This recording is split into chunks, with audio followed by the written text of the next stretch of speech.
लटकाया जाना चाहिए था, उससे ज्यादा देर तक वो बेटे फांसी पर के फंदे पर लटकाए गए और उन्हें नीचे उतारा गया। नीचे उतारने के बाद उनके छोटे छोटे पीसेस किए गए और छोटे छोटे पीसेस करने के बाद उन्हें बोरों में भरा गया।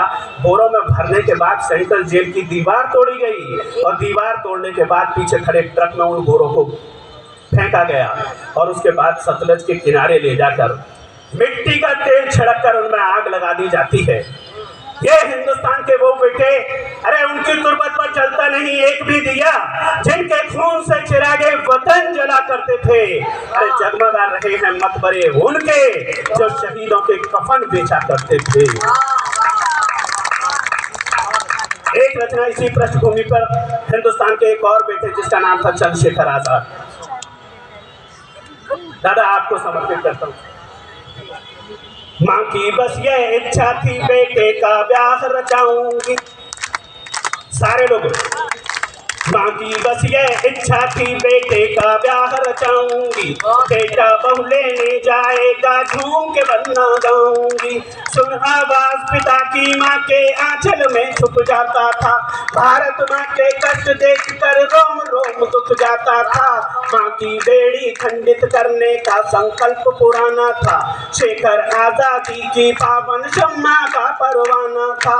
अगर पता ये होता उस शेखर परवाने को, मातर से की उसकी आजादी में दो दाने को। मातर से की उसकी आजादी में दो दाने।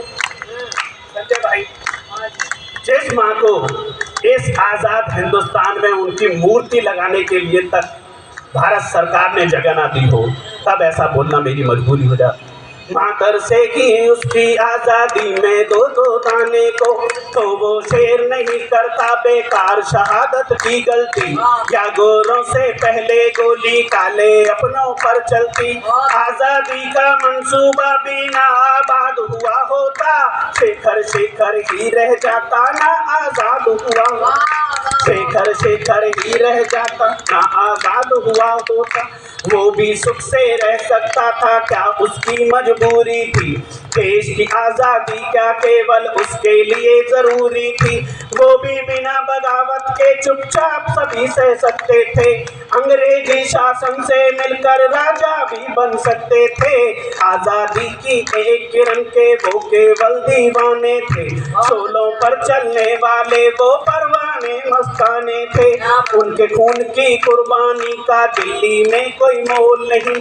उनके खून की कुर्बानी का दिल्ली में कोई मोल नहीं। उनके परिवारों को मिलते तो मीठे क्यों बोल नहीं।